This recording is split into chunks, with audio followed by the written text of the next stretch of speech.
Imagine waking up one morning to find that the internet is no longer available. No emails, no social media, no online banking, no remote work, no access to the news. Sounds extreme. It's not. In Ukraine, SpaceX Starlink has been a lifeline for communication amid war. But now, its access is at risk of becoming a political bargaining chip for the United States in negotiations over strategic minerals.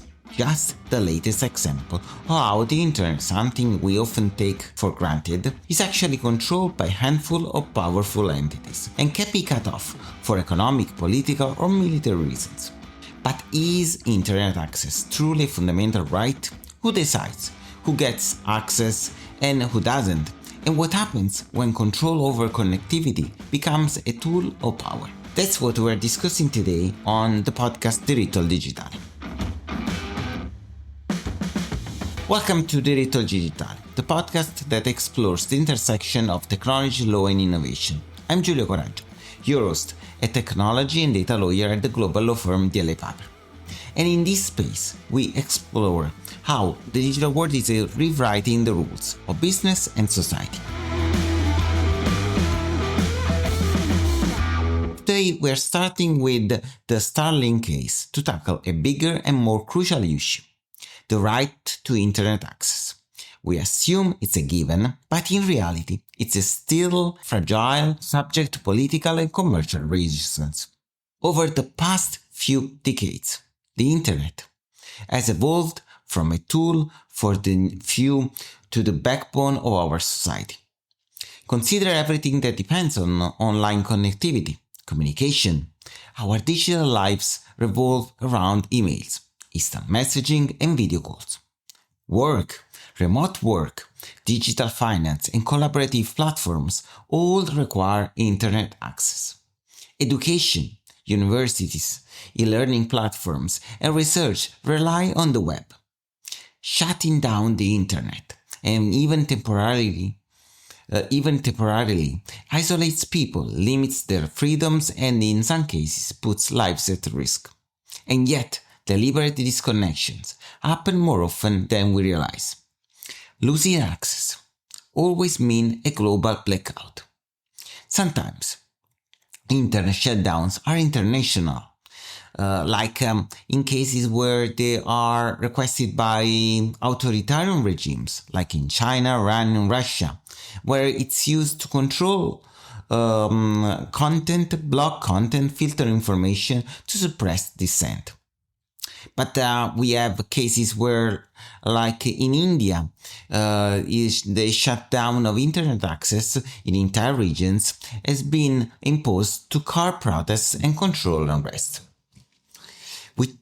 This all raises a crucial question. If the internet is essential, who has the power to control it? In 2016, the United Nations declared internet access a fundamental right, recognizing the importance for freedom of expression and access to information. But this recognition is largely symbolic.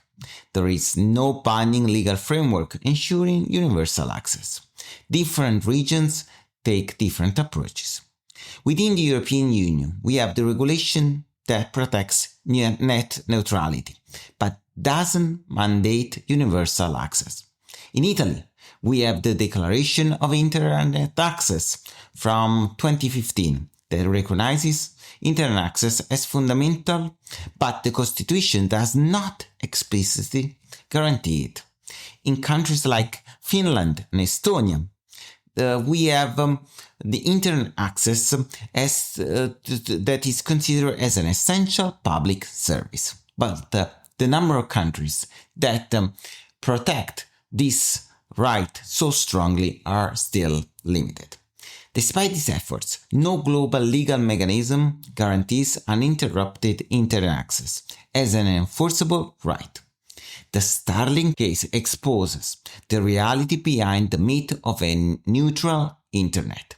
Initially deployed to provide communication in crisis zones, Starlink became crucial in Ukraine's defense efforts. But this dependency also created a vulnerability. Starlink's service can be restricted or blocked at any time, and its decision of limiting its use for military operations can be depending on political decisions that can be taken quite quickly. The United States could in fact leverage access to Starlink as a geopolitical tool, linking it to diplomatic and economic negotiations. Countries that rely on Starlink or other foreign-controlled infrastructures face a national security risk, as their digital sovereignty depends on private companies. This is not just about Ukraine, it's about the broader issue of internet sovereignty. If essential internet services are controlled by a handful of companies based on specific countries, those companies or governments can decide who stays connected and who gets cut off. Even if internet access were universally recognized as a right, practical barriers would still exist. The digital divide separates those with access from those who are excluded due to economic, geographic, or social factors, such as lack of infrastructure in rural and remote areas where often there is poor or no internet coverage, or high cost, since broadband services and digital devices are unaffordable for many people, or limited digital skills. Having internet access isn't enough. People need to know how to use it effectively and safely. The solution: a mix of public investment, regulatory framework, and policies that make connectivity accessible and secure for everyone. In telecom law, the concept of universal service is key. Traditionally applied to telephone access, universal service applications require governments and telecom operators to ensure basic connectivity for all citizens, even in unprofitable areas. Could a similar framework be applied to the internet? Well, for instance, government could mandate broadband access as a universal service, just as Finland and Estonia have done. International agreements could create binding obligations for countries to protect internet access during conflicts or crises. A decentralized infrastructure could reduce dependence on a few major providers, making internet access less vulnerable to political interference. The internet is a backbone for the modern life, but its access is not guaranteed. It remains vulnerable for political, economic, and technological control. If we truly consider internet access a fundamental right, we must move beyond symbolic declarations and implement stronger legal protections. So what do you think? Should internet access be guaranteed through new laws and regulations, or should control remain with private companies and governments?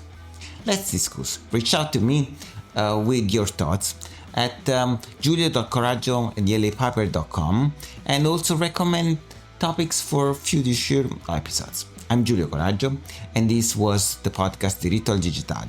See you in the next episode. Arrivederci.